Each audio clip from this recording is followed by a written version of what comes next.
This is exclusive. Nice. Exclusive. I'm like, wait, what am I doing? So Pearl Jam. Yes, I love Pearl Jam, but Nirvana, I feel like What's your favorite Nirvana, Nirvana song? Oh gosh, I really liked the acoustic album. Ooh, I And did too. Lake of Fire. Loved it, but I also liked Plateau. Mm. I would say that might be my favorite. Favorite Nirvana song altogether. Yeah. Do you think that? That Courtney killed him? Yes. You do? Yes. Okay. Oh, absolutely. I absolutely do. How come? I watched that documentary that was out not too long ago, but also just looking back at him, like he was achieving, and yes, he had some issues, but he was doing something like Martin Luther King did, right, or Tupac, and he was on to something, don't you think? On to greatness. Absolutely. And I think for her, I think she was one, I believe he was about to divorce her if he hadn't already filed. I believe so there's that. And then the other thing is, and she's also jealous of his success. She could never even be anywhere near. And now he's divorcing her. Come on, Hole had one hit. Oh yeah, Hole. I know. I did have that the one album, but yeah, no. So I definitely think she took him out. So do you think she poisoned him or what? No. I'm trying to remember. Well, obviously she shot him. She shot him? Yes. You think she shot him? Yes. Okay. I haven't watched the documentary. So you have to, because like the placement of the gun and everything, like the way they found it, it was one of those situations where it was like highly unlikely that he killed himself. So why do you think it wasn't investigated further then? Oh my gosh.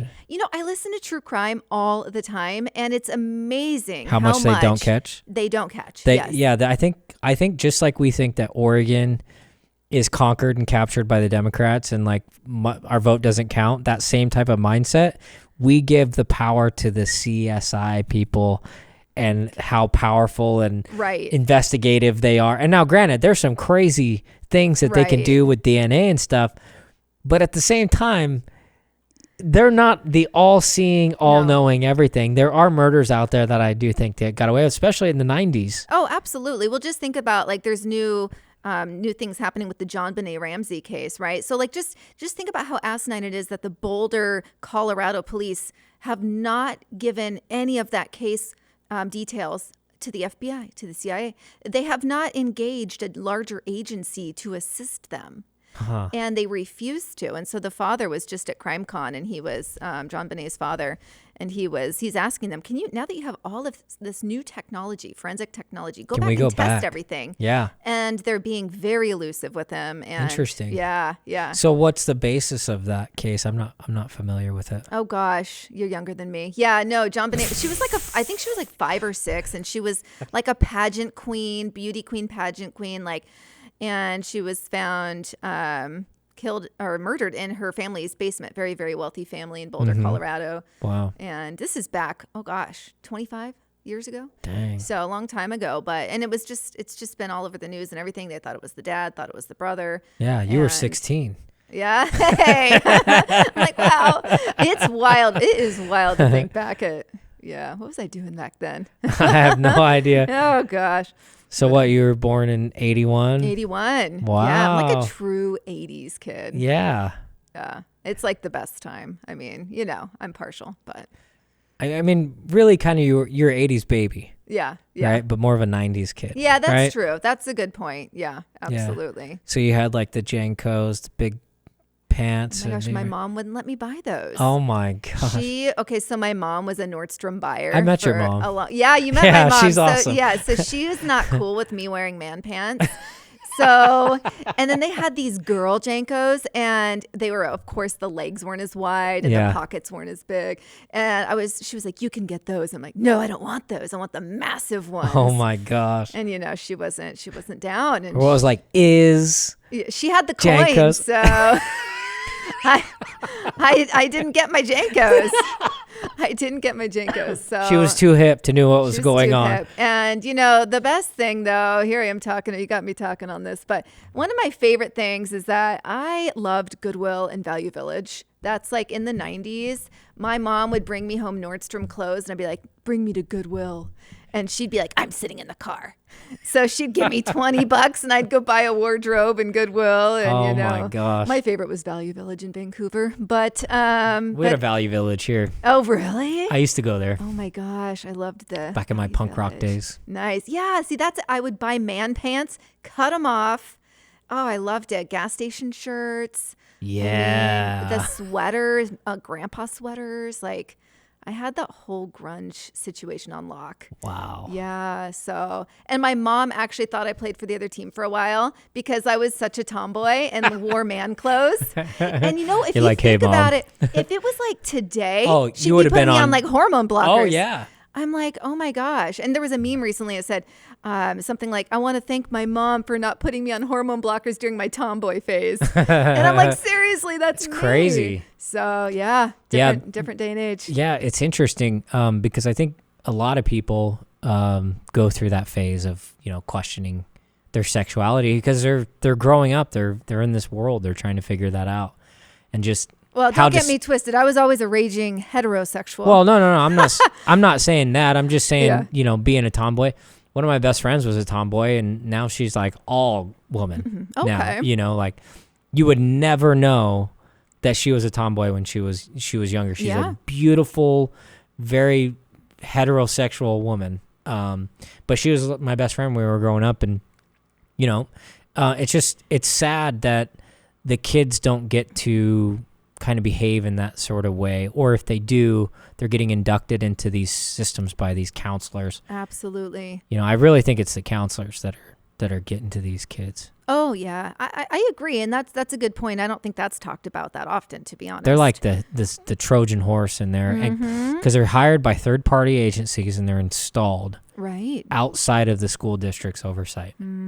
Yeah, I could totally see that. Well, I know that my kids have some friends that they've been friends with since like 3 years old, but same situation. I'm seeing where gender is being questioned, and I'm talking at like 8 and 11 years old. Gender is being questioned. Yeah. Polyamorous is coming up from the 8-year-old, and I'm like, wait, just be a kid, go play in a creek, please. That's just crazy. And it's just, I don't even think, honestly, I don't think these kids really realize what that even means.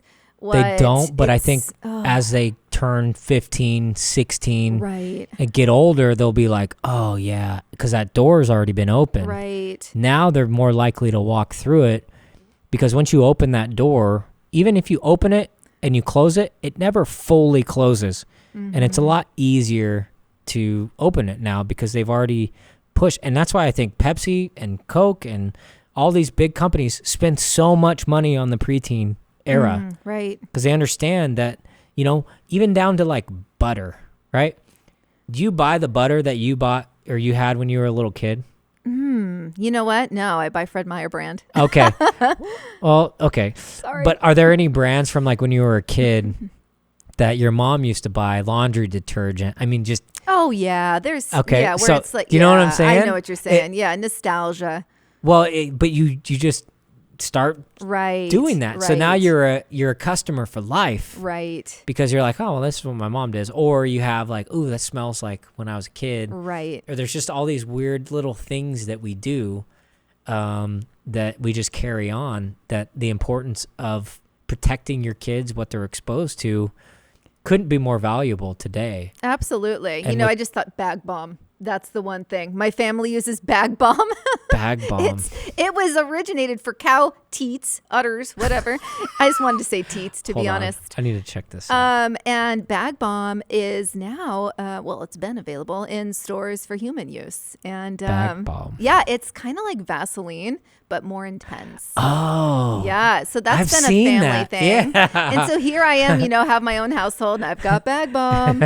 So yeah, I know exactly what you're saying. So, did you bring your go bag? No, I didn't know that was today. I thought it was going to be today. Oh, I'm sorry. That's all right.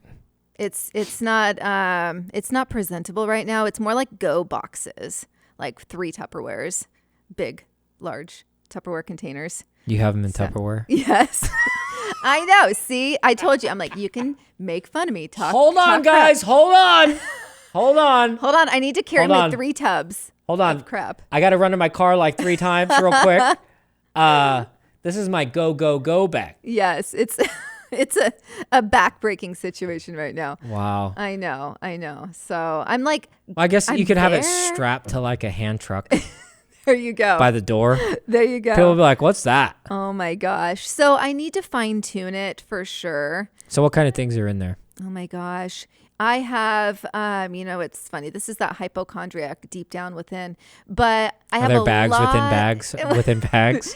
For me, it's more like I have a lot of, clotting, first aid type. If you're bleeding, here's some clotting, right? You don't want to bleed out. So I have a lot of I bought a 24 pack of hydrogen peroxide. See, this is why I need to. That's okay. I bought a 24 pack of hydrogen peroxide.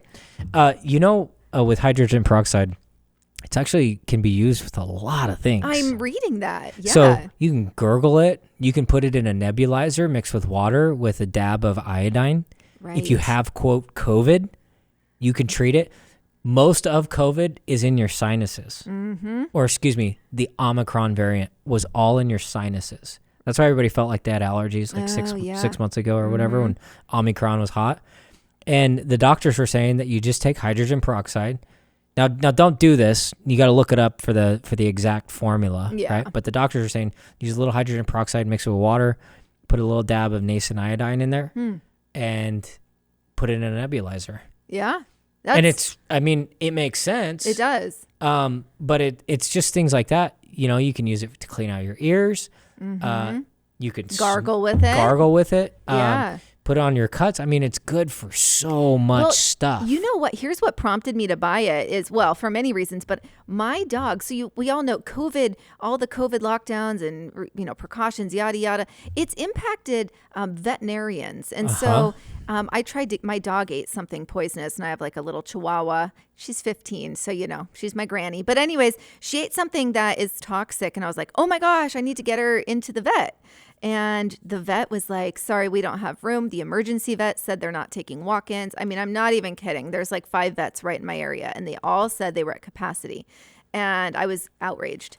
So I looked online actually, and it did say that you use hydrogen peroxide and it will cause them to vomit whatever they shouldn't have eaten. And it worked, and she's fine. Wow. So it's just, and again, look that up. But it's just things like that where it's like we need to be aware of alternate ways to handle things. Sure. And it's all based on what you can get. Right? Hydrogen peroxide is probably in every store in America. Right. Every convenience store, everything has a little bottle of it. And knowing what it can be used for, I think that's a good thing. As far as a go bag goes, I don't know if I'd put it in my go bag. Yeah. You have a very select go bag. But just because of the weight and the sheer, maybe if it was like a little skinny piece, or you had like a vial of it that you could use for something. But no, that's really interesting. Yeah, so that's one witch hazel. That was a new thing. Okay. I can't tell you all the breakdown on that one. But I went online and I was like, okay, here's what should you have to be able to like be an at-home doctor situation. So I went nuts. And like you said, supply and demand, right? The supply's going to, dwindle. So I jumped on it. How long ago did you buy all that peroxide? Oh, gosh. Maybe a year ago. That's crazy. Because I bought mine about a year and a half ago. Yeah. Because I have a lot of that, but I have a lot of different things.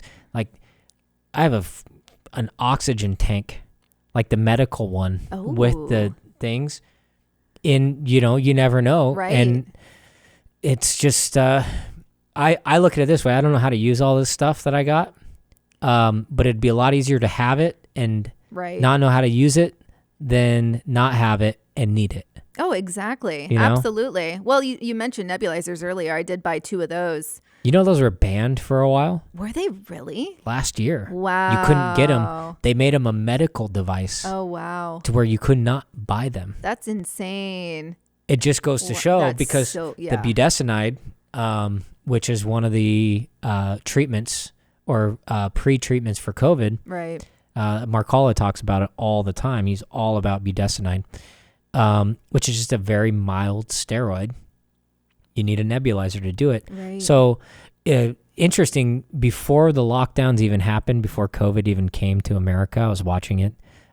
Mike Adams was talking about it on InfoWars back in like November of 2019, December of 2019, they were tracking it.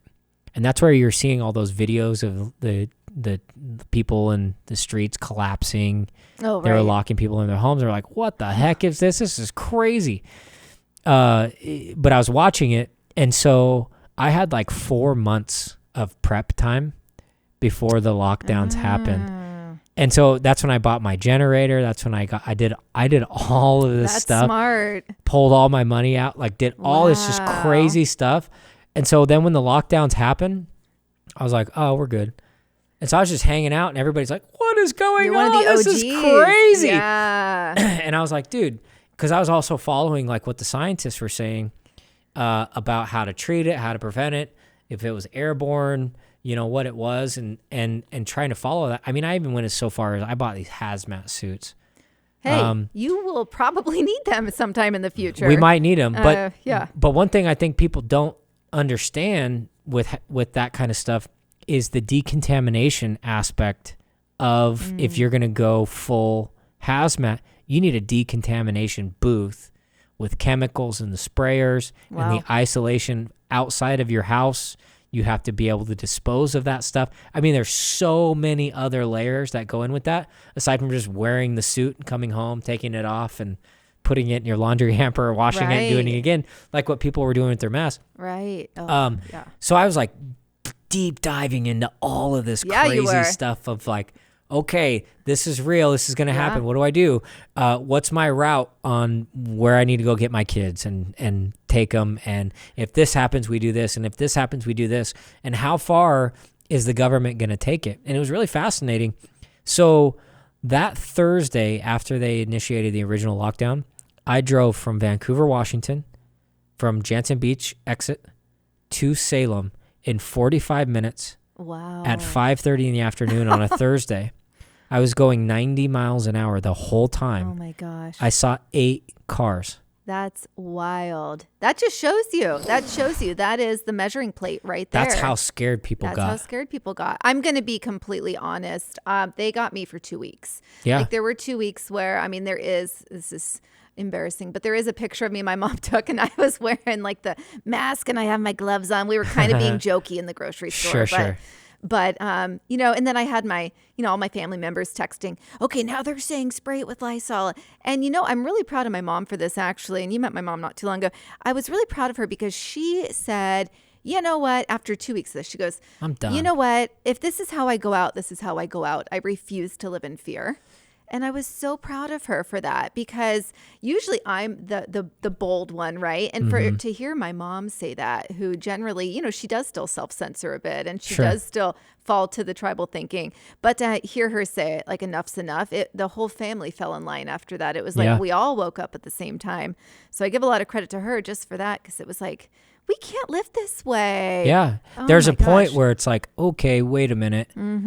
This person's like, taking their mask off and putting it back on, and I know that guy's been wearing the same mask for like 3 weeks now. Yeah, and just the disgust and everything. And then it gets to a point where like, okay, everybody wore a mask. Why are people still getting sick? Right. And you're like, okay, I see what's going on. Yeah. And there's just so many things. Have you ever seen COVID Land? No. Oh, you gotta watch COVID Land. Add that to my short list. COVID Land is awesome. It's a documentary. I'm writing it down. Yeah, they have it's a 3-part series. I have not watched the third one yet, but the first 2 are unreal. Like very, very well. And it's crazy watching it because the way that they do it and the way that they put it together, it brings you back.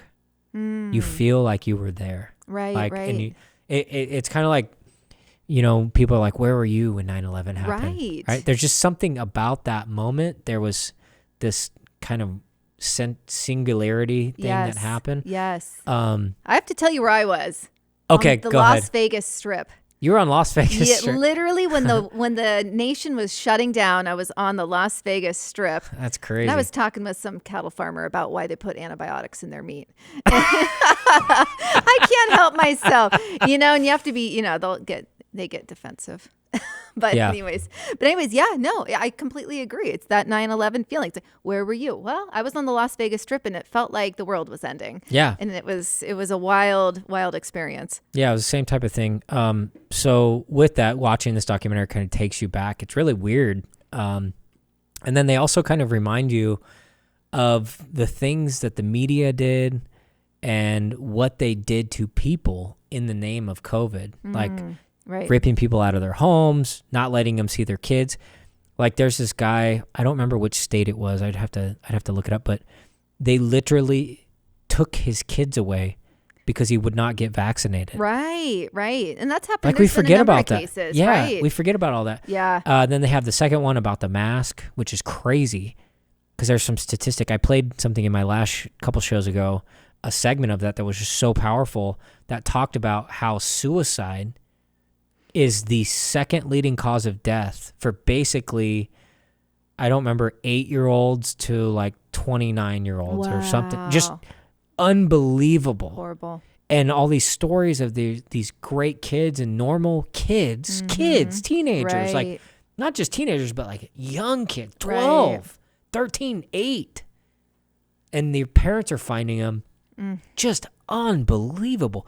But of course that's going to happen because there's all this confusion and it's a mental, it's like mental warfare It that's is mental happening warfare. on these kids.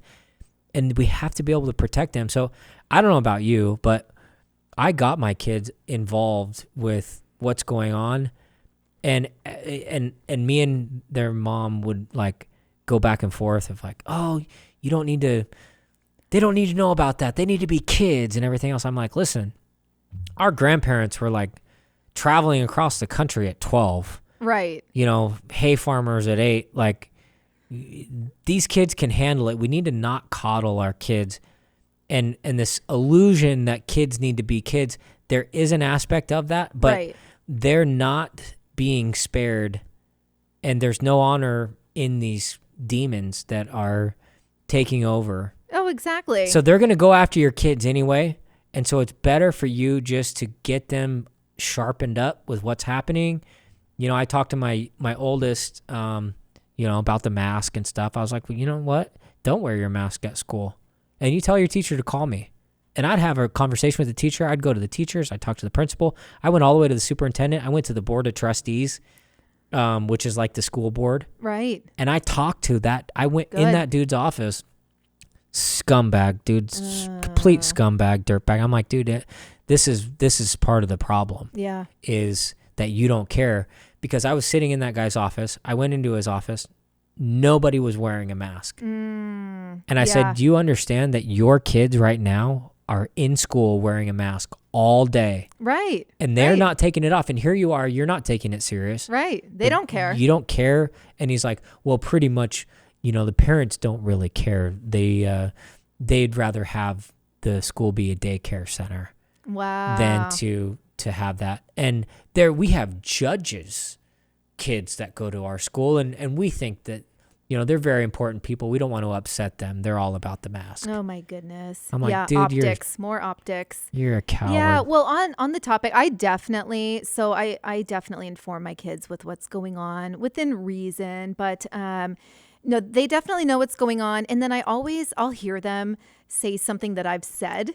Maybe it's a derogatory about Biden or something, and I'm like, okay, but then I do make sure that they understand why they're saying what they're saying. So I'll be like, why don't you agree with this, right? Yeah. And so then, because I don't ever want them to just be mindlessly repeating what their parents are saying, because Sure. then am I really any better than than indoctrination camps known as schools? And you know what the next move is, right? What's what that? they're going to do with kids. So these state boards where all the kids go, the institutions, the schools, there's just a couple questionnaires that they did last year, but they're going to start doing that and asking your kids, do your parents own a firearm? Oh, wow. Who did they vote for? And start going through our kids to try to get to us and start doing recon on us. That's the next move, if they haven't done it already in some Wow. places. But that's what they're going to be doing, is literally using our kids as piñatas, That is infuriating. That is so, I mean, absolutely. And with what we see, happening where, what is that new position that was created, basically, the misinformation person, that was recently hired At the DHS. yes. I mean, that's just part of that. I mean, it's incredibly concerning. Well, here's an interesting thing about DHS is they tried to pass it in the 90s. It's a new agency, the Department of Homeland Security. Do you know why it was passed and how it was passed? It was passed in October of 2011, 2001, right after 9/11. That's a whole other topic, isn't it? The Department of Homeland Security was established in the night. They signed it and passed it in the middle of the night in October, while everybody was still searching and hunting for the boogeyman that is tied in with the Bushes, Osama bin Laden. Right, exactly. Isn't that wild? That is, and that's something else. Oh gosh, we forget about that. People are unwilling to admit that he was not the good guy. There's so many people. I would say more the moderate conservatives, but there's so many that are unwilling to admit that. Even I think my own family members. Yeah, well, Bush and Clinton, they were friends. Yeah, they'd hang out all the time. Oh my goodness. Well, just recently my mom was like, "No way. I refuse to think he was bad." And I was like, "Who does he hang out with right now?" He hangs out with the Clintons and the Obamas. Yep. The bin Ladens, the whole bin Laden family are really close to the Bushes. Wow. I did not know that. There was one plane that left on September 12th. The day after 9/11, when they landed all the planes. There were no planes going out. There was one plane that took off. And guess who that was? Bush. That was the bin Ladens. The bin Ladens, really? The bin Laden family. I don't remember how many of them. There were like 6 or 7 or 13 of them.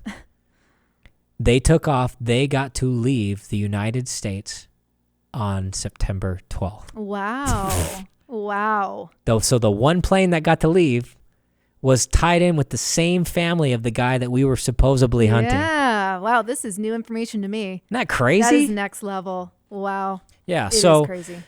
Bush, they're all dirtbags. Yeah. They were tied into it.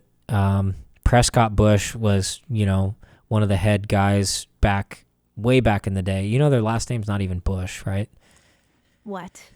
Yeah. They're part of the whole, there's a whole Nazi conspiracy tied in with those guys. But what's interesting, and this kind of goes in with there's always like this George Bush Republican is what I like to call him. Right. Like Vance Day. He's a George Bush Republican to me. There's just something off about them. There's something plastic about them. There's something kind of charlatanesque. Right. I don't know what the word would be. Where you just don't quite trust them. They just seem too polished. They're too clean. They smile too much. Their teeth are too white. Now, Mike Pence? Yeah, Mike Pence is a George Bush Republican. Right. And he has that whole look and demeanor too. But he's also a backstabbing dirtbag. Right. Right? Absolutely. So when the rubber met the road, that double agent side came out and Pence stabbed the country in the back. Absolutely. Vance Day, same thing. I think he's the same type of guy. I'll never vote for that guy. I don't support that guy. I don't trust him. There's nothing authentic about those people to me. But Mark Thielman, right? He's a normal guy. Mark Thielman come here and he would just sit down. He'd sit on the couch and just hang out with us. Yes. He's not. There's just something. He's real. And this gets into kind of that global leaders thing that I was talking about.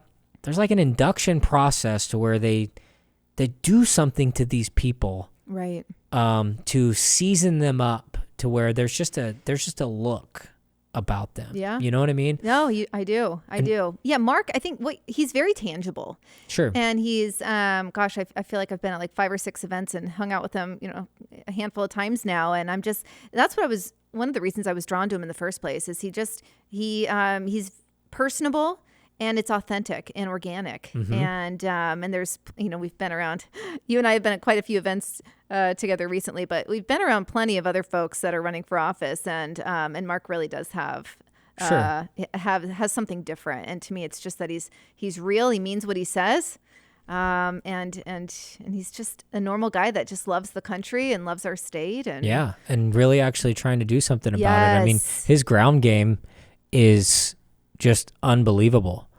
And just compared to all the other candidates that I see, and I just can't get past how many candidates are running. Right. Oh my gosh. Just they're diluting the waters. It's crazy. Yeah.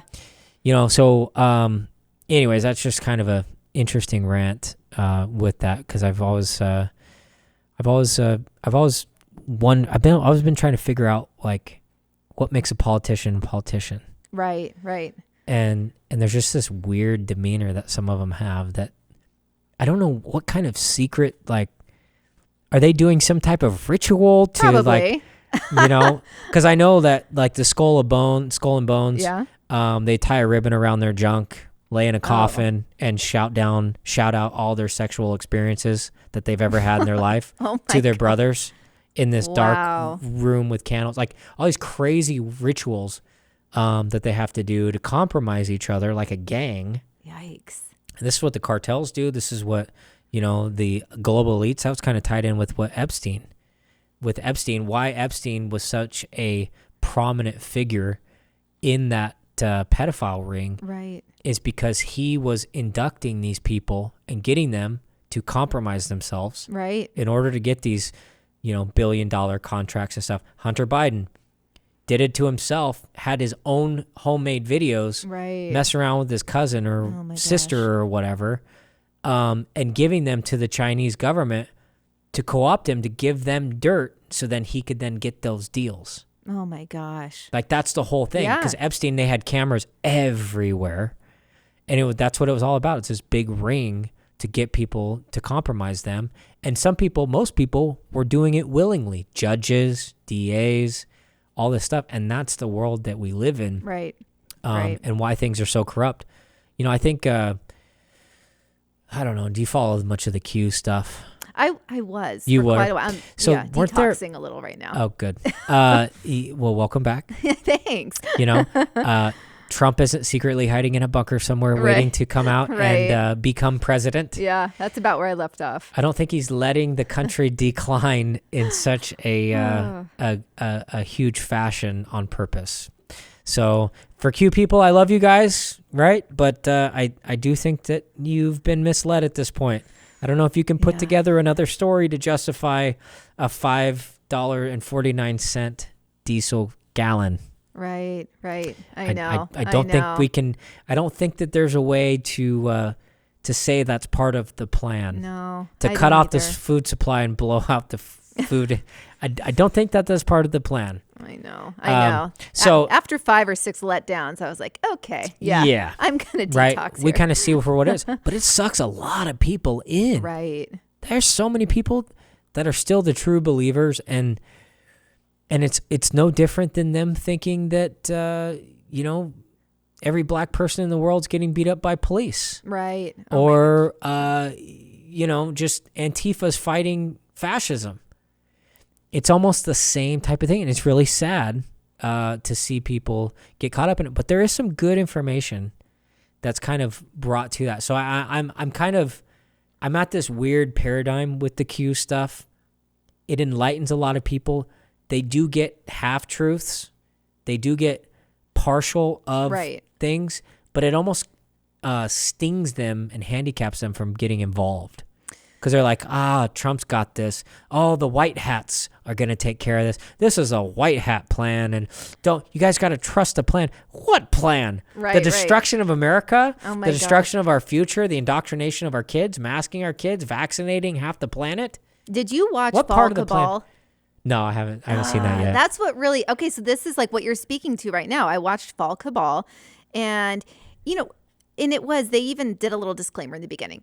This, take this for what it is, right? Mm-hmm. Or for, whatever it is to you. But it makes you question things. And Which is great. That's a great thing that came from start, Q. Right? Yeah, exactly. So that's like my takeaway from Q is question everything. Sure. And don't trust anything at face value. And I know that sounds like such a huge task, but it's just, honestly, you can just get into, just look it up, like start doing your own due diligence. And, more importantly, and look it up from multiple sources, or try to find some real account or real tangible evidence to tie Right. where you're getting. Otherwise, just sit back and just don't believe that. Right. Yeah. Right? No, you definitely, when I'm looking for stuff for my show, whatnot, I'm definitely looking at 2 or 3 sources to see how the story may differ, how the facts may differ. And, so yeah, that's incredibly important. So you're a real life grassroots reporter. I guess so. I do. I really enjoy just diving into things, and I'm one of those people. I just like to be able to talk to stuff. So what's next on your agenda with ksok Uncensored? What's your plan? Well, I'm at this pivotal moment where I'm transitioning out of a 20-year career in the same industry and really focusing on broadcasting. And so with ksok Uncensored, I'm not going to do a ton with that, but what I am doing is I have a leadership podcast coming out, and then, who knows, maybe we'll be hanging out once in a while together. So, but yeah, just a transition phase right now. And I'm excited to be able to spend more time, diving into stories and putting out information and really being able to just do more with it and get out, boots on ground, get out to more events. I did take my kids, we talked about this just a little bit ago. I did take my kids to a freedom rally that was out by our house over the summer. And I was a little nervous, just because I didn't know what kind of crowd was going to be there. But you like bringing your sidearm? Yeah, oh, definitely. And head on a swivel, like always. But but that was really cool. They still talk about it till That's today. awesome. And for them, it's something tangible that they can, when they're like, what does mom do? Why, when she's recording, when I'm doing my show, what is she doing? Well, they're able to now tie it back to that event and the hundreds of people that were there, really just for freedom.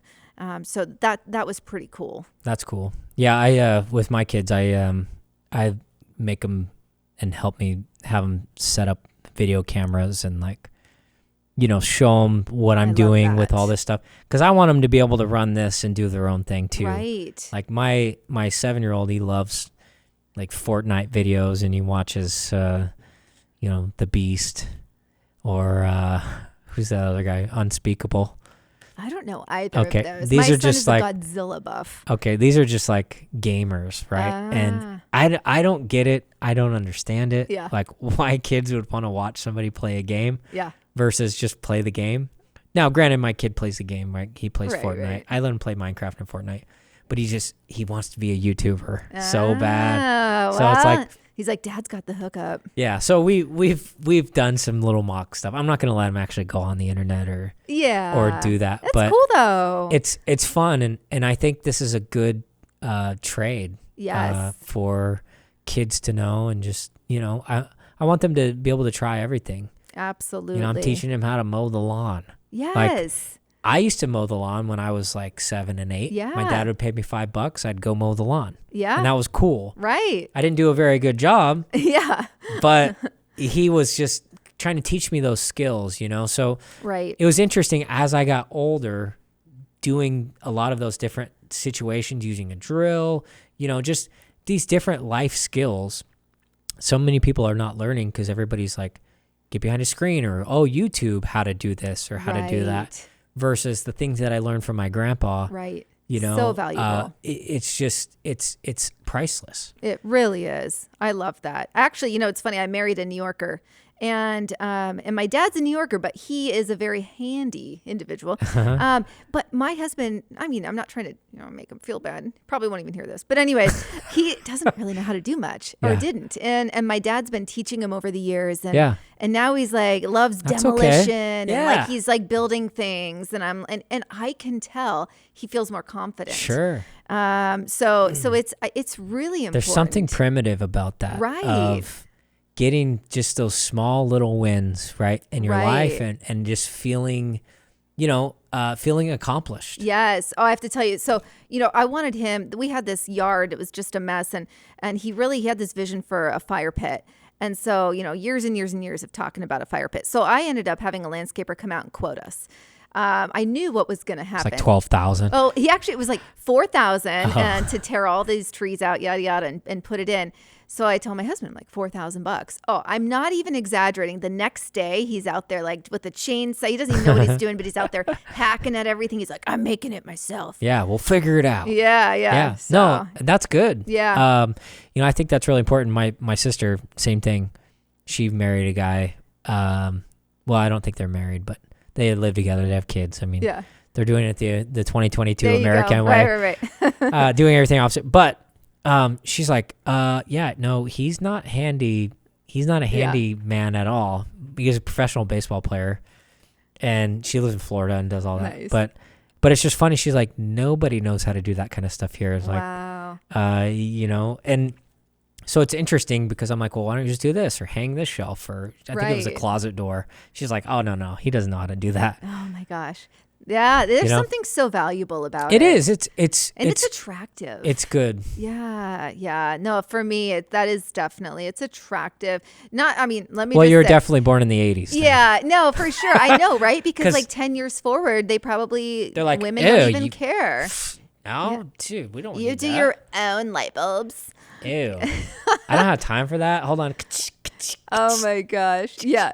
I did see a woman. I was so proud the other day. She's probably my age. I saw a woman changing her own tire on the side of the freeway. Wow. And she I was like, dang. And she looked feminine and everything. I was like, good for you, girl. Like, that's awesome because, she's not going to wait 2 hours for a tow truck. Maybe she has somewhere to go. She was out there. She had the little donut on there. She was ready to go. And I was just really impressed. And there's so many men that don't know how to do that. Oh, I see men all the time parked on the side of the road. Yeah. Either sitting in their car on their cell phone.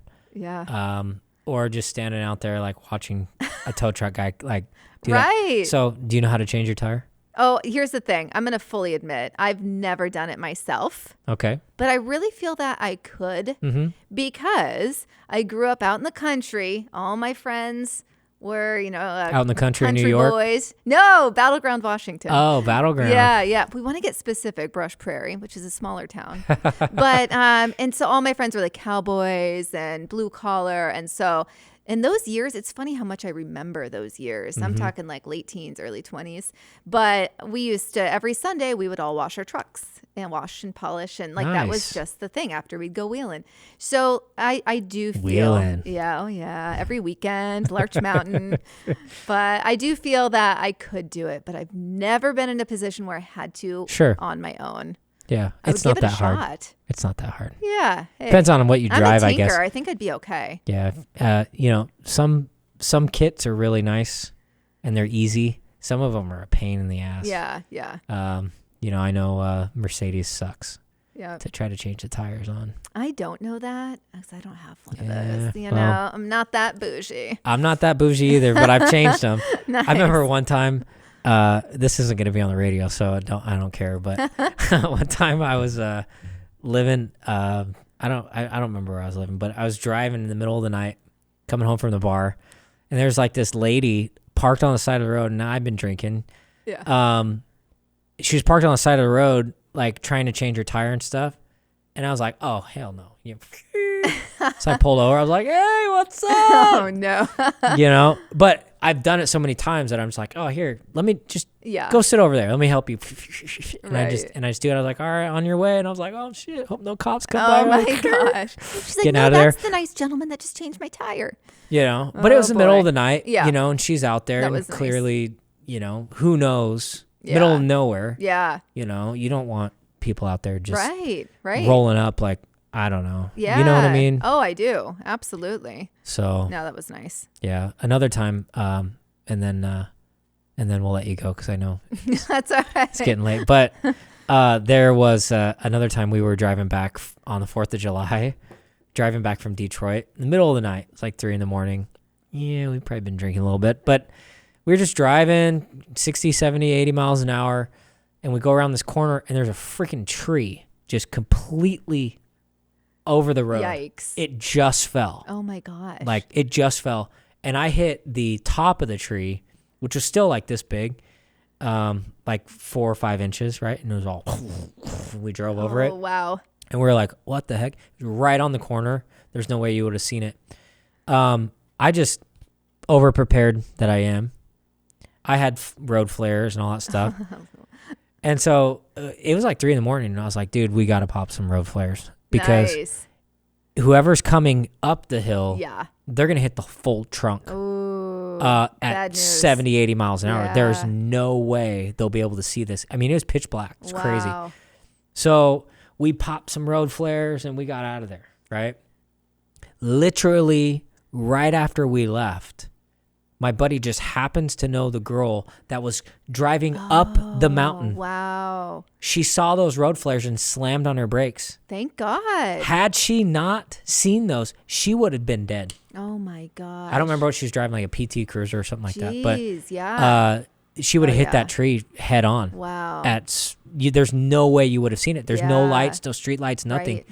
And so it's crazy. It's just things like that are just, and so you never know like what's going to happen. You don't. And I think that's great that you had the flares because we think about policing now, right? We really need to able to to police do it ourselves. ourselves. Absolutely. Self-policing right now.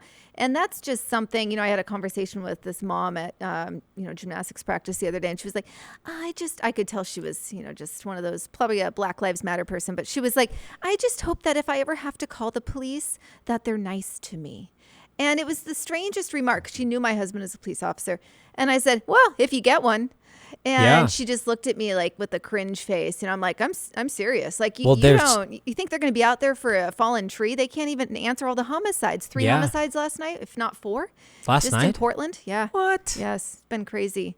So and that's something that, I don't think people quite understand is 911 is not always going to be there. No, it was busy the other day. People couldn't get through for hours in Portland. That's crazy. Yes. But notice it's not in the news. They're not talking about it. They don't want to. And they're not hiring more law enforcement officers. You know what they're hiring? They're hiring those contact tracer groups and those social workers. Yes, they are. With the, what was that? The Strong Cities Initiative. What was K2? Yeah, the response. Is the Portland Street Response. Yeah, the Portland Street Response. That's now in the entire city. They hired 20 people. Yeah. Well, get this. Here's what I thought was comical. So it covers 145 square miles, okay?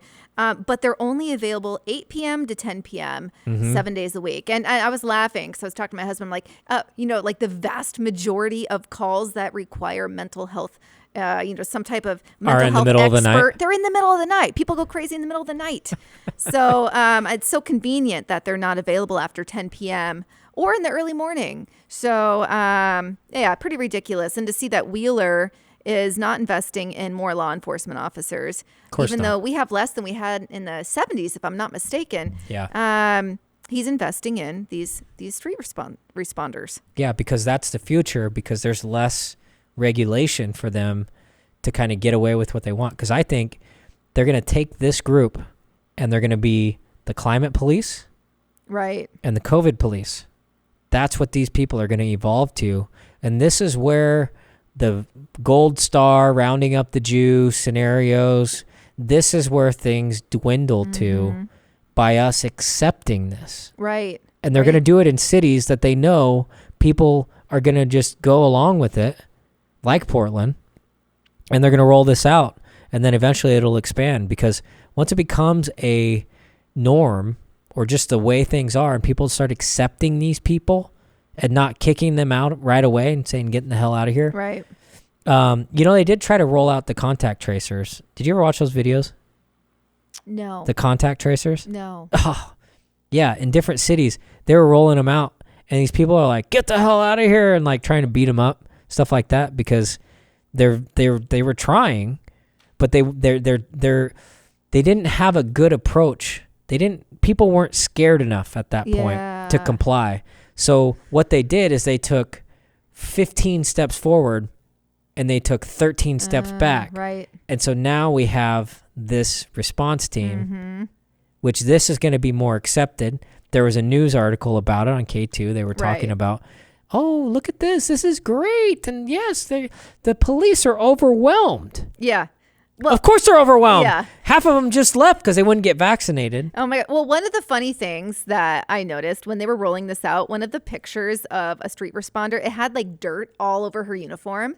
And I called it out on Twitter because I was like, oh, she must have been rolling out in the homeless camps. I got She was probably rolling around in the mud before they took her picture. They're like, can you go look like you worked all day? And so I said something like the fake mud. And then people are like, that's the lighting. And I'm like, okay, that's not lighting. That they're trying to make her look like she just had a hard day's work rolling around with like homeless she's out people. there fighting the good fight, doing the thing. And the homelessness is coming from the lockdowns. It's coming from, like the 438,000 mysterious people that got hired last month. Yeah.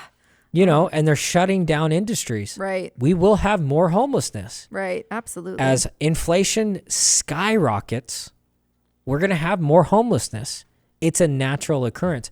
And they're not handling the homelessness like they should. They're just allowing it to ferment so they can create a problem, right? So now they have a bunch of homelessness. Now they're like, oh, look at all the homeless people. We got to figure this out. This is out of control. Boom. Now they have this response team to combat the issue because the police are overwhelmed. They don't need to be dealing with this. It's a problem, reaction, solution. We're falling right into it. Yeah. No, I agree. And when I think of homeless, I think of lawlessness because, Yeah, I agree. It is. There's a lot of just kids. Right. Well, and it's wild because I just think about, and even just with the folks running for governor in Oregon, there's the responses concerning the homeless crisis. It's all over the map, right? Yeah. And so for me, we hear a lot of, it's, an addiction or it's, this or that, mental health. Right. And I completely agree. But the difference is, you look at Portland, you look at Seattle, and then you look at other cities that are, or states that are actually ran well and have good policy in place. Texas. You look at, Texas, Montana. Arizona. I have family come in from Arizona and they're taking pictures like and I'm like, oh, I forgot you guys don't see this. I mean, literally they're hanging out their windows taking pictures when they come to visit. So it's not, to me, it's, mental health issues are everywhere, as are addiction issues. But what we have is really poor policy.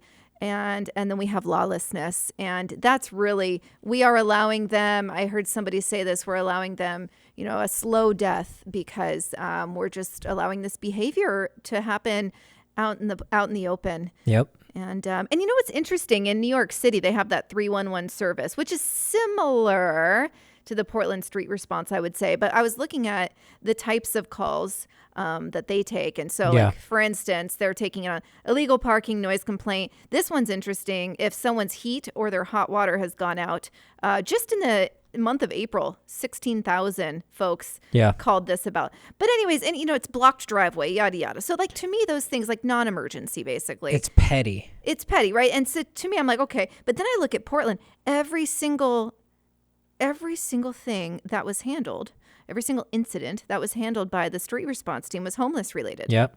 Well, and that's, I think, the way that they need to introduce it. So did you know that there's different menus at different McDonald's in different parts of the world? Yes. Okay. Yes. So it's the same reason why we have these local news agencies, which are actually not local news agencies. They're controlled by the conglomerate. You can look up all these remember those crazy videos where they're all saying the same thing? Right. And there's like 1,500. Yes. And they all just overlay them, and it's really creepy. It's the same type of thing, is that they are introducing this kind of stuff a little bit differently.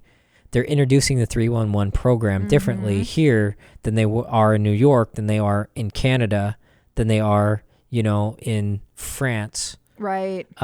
With what they're doing. And they're trying different ways. I think they're beta testing on how they're going to introduce it. Right. To where here, they're going to introduce it in the name of homelessness. Because what's the number one topic? Oh, exactly. What's the number one topic here? Yeah, homelessness. It's homelessness. Yes. So they're like, oh, we're going to combat that. Yeah. Yeah, there's a problem. So everyone gets on board. And in New York, it might be more of those petty crime calls and things like that, to where, they're going to use that. But it's a slippery slope on giving these people a portal. It's kind of like the original television. When the original television was created, it cost all this money and everything else. But we got people to buy it and buy into it, to where we're further perfecting the technology. The hemp industry is great. It's a great example. When it was illegal, it's 300 an ounce or whatever back in the day. Now it's like $20 an ounce.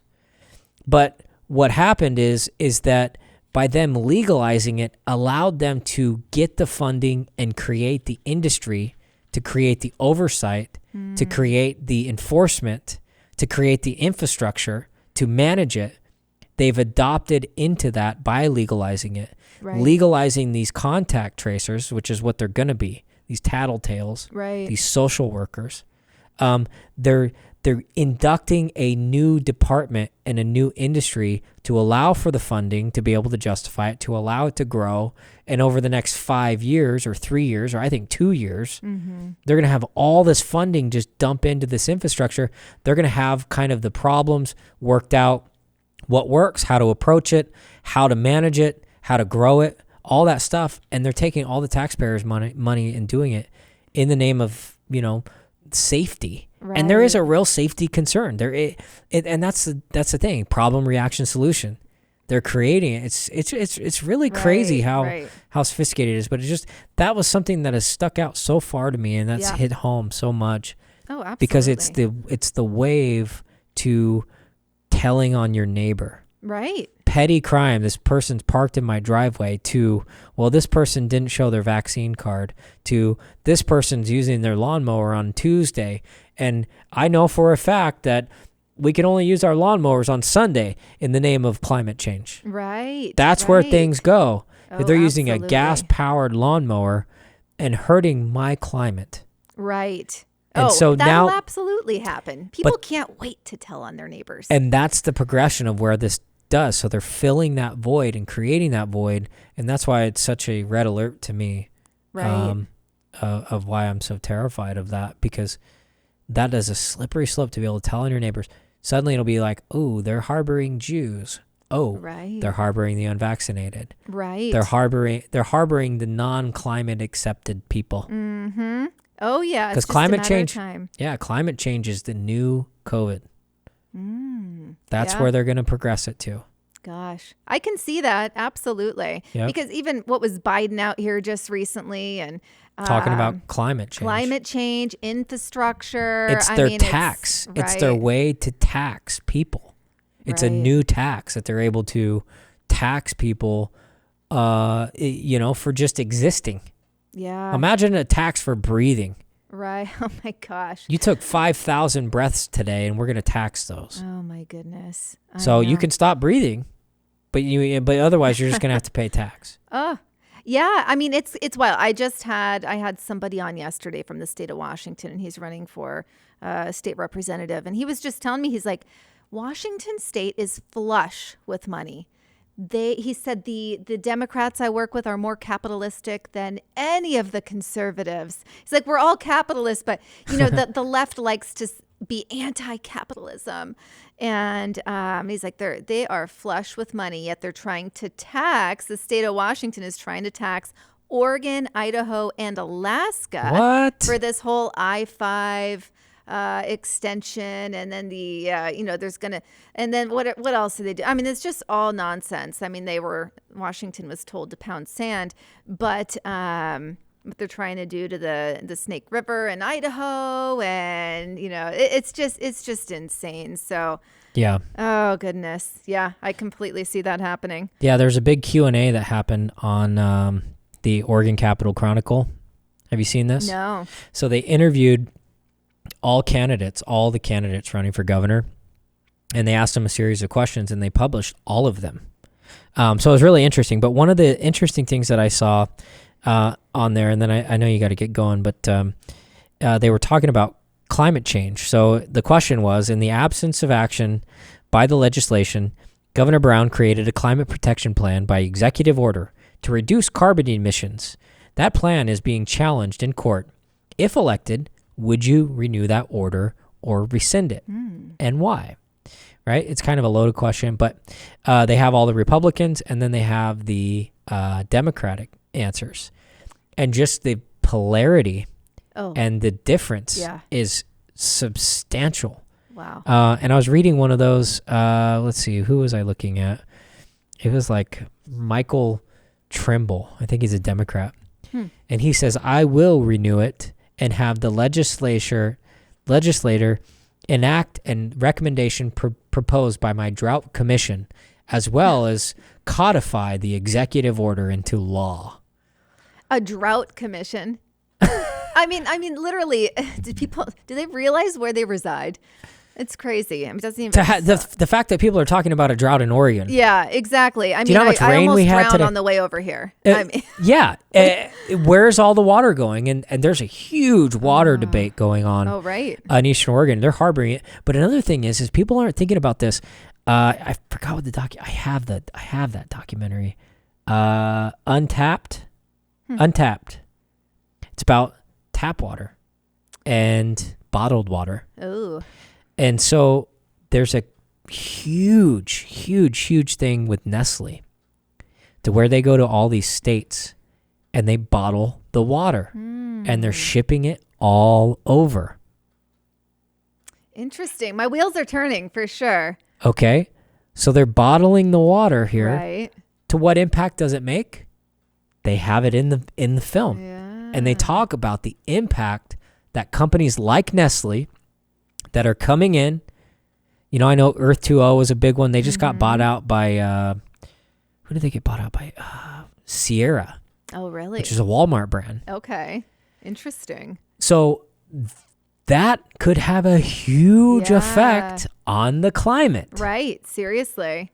So why is that not part of the debate? Right. People that are literally extracting millions and millions and millions of gallons of water. Right. Putting it in a freaking bottle and shipping it somewhere else in the planet so people can drink it. Wow. You don't think They're probably that sending it to India. Well, probably. But doesn't that impact the climate? Oh, absolutely. In fact, it does impact the climate. And they're showing, they have like all these like reservoirs and lakes and things that are like drying up because Nestle moved in right next to it and is literally sucking all the water out of it and selling it. Well, you know what else Nestle is doing? I bring up India because I just watched a documentary on how Nestle Good old has, documentaries. Don't you love documentaries? I know. You know, sometimes they're so fascinating. I'm usually always watching a docu, but then once in a while. Weren't you watching one the other night? You're yeah, me and my hubby were Elon Musk. Yeah, it's funny. I just can't help myself. But once in a while, I need to cleanse with something really stupid. Yeah. And my husband's like, "How are you even watching this?" I'm like, "Because I don't want to have to think right now." What's your go-to? Yeah. What's your go-to? Oh, my go-to documentaries. No, your go-to is like stupid. Oh, the stupid stuff. This is going to be a little embarrassing. I really like The Circle. The Circle? Never watched that. Is that a newer show? Yeah, it's all about like you can either catfish someone or you can pretend you can be yourself, but you're getting to know everybody, and then they try to you can either.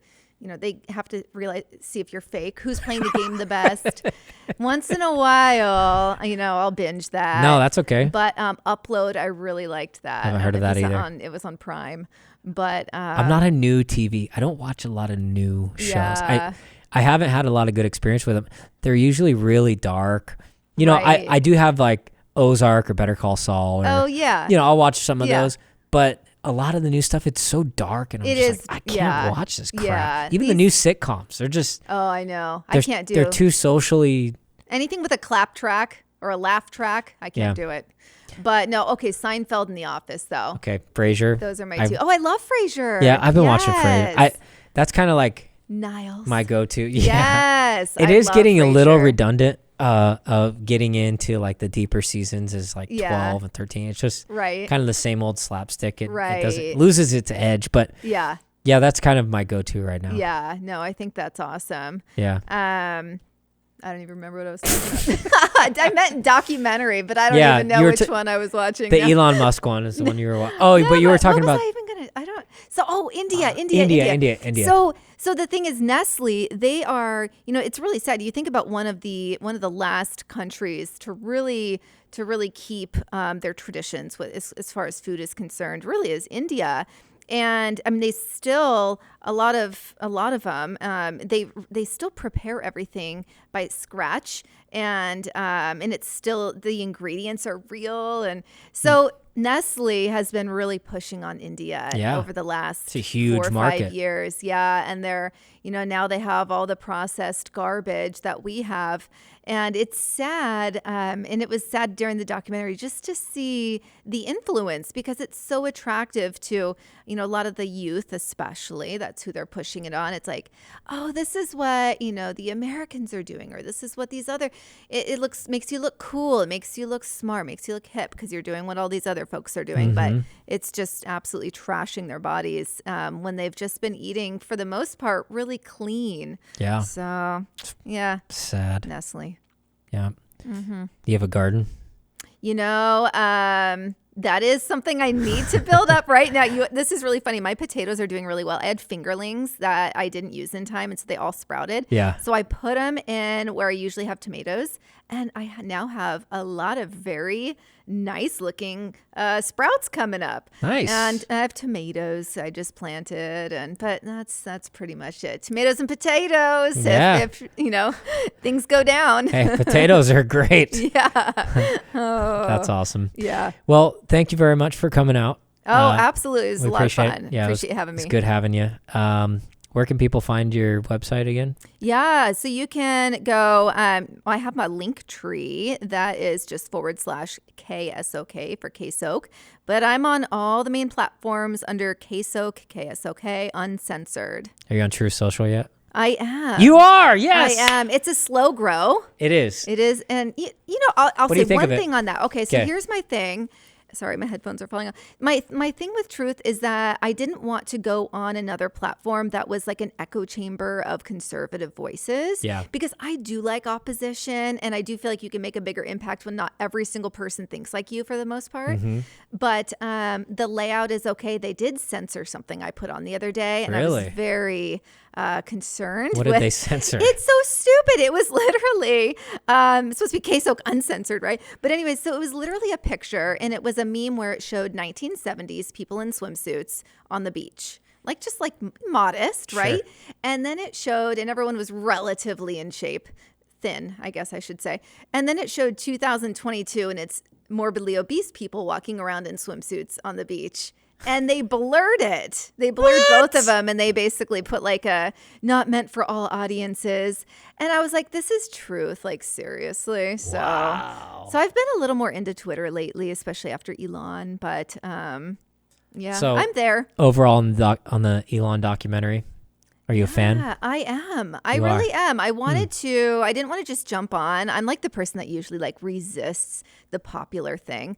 But what I really liked and that I didn't know is how much failure he experienced with SpaceX.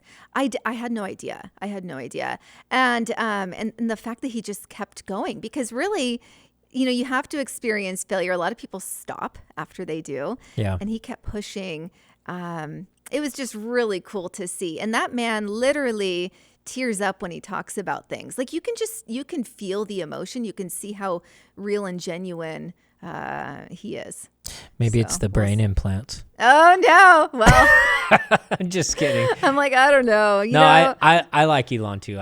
I think he's doing really good stuff. And, despite what his past is, I know there's a lot of controversy where he got some of his money and different things like that.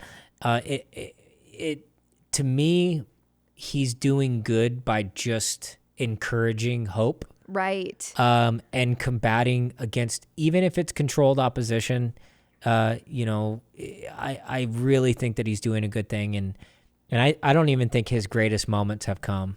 I agree. I think he's getting primed to do some pretty extraordinary stuff. I agree. And right now there's a thing going on over social media where people are taking off their MAGA hats and putting on their Tesla hats. And it's not that we're all abandoning Trump, but, Elon just came in. And there is something to be said for, instead of, going around the problem, taking it head on. Yeah. And there's something to be said for that. I agree.